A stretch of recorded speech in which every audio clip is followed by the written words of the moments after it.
mga principals ay nandito sa Cebu City. Ito na siguro ang pinakamalaking aktibidad na napuntahan ko sa buong buhay ko.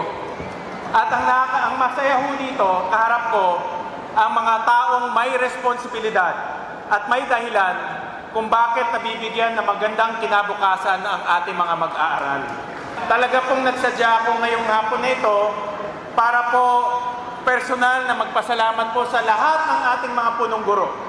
Dahil po sa inyong dedikasyon, dahil po sa inyong sakripisyo, dahil po sa inyong pagpupursige. Nakikita ko na nasa magandang kalagayan po ang ating mga mag-aaral sa buong Pilipinas. Kaya maraming salamat po sa inyong pagmamahal sa ating mga mag-aaral.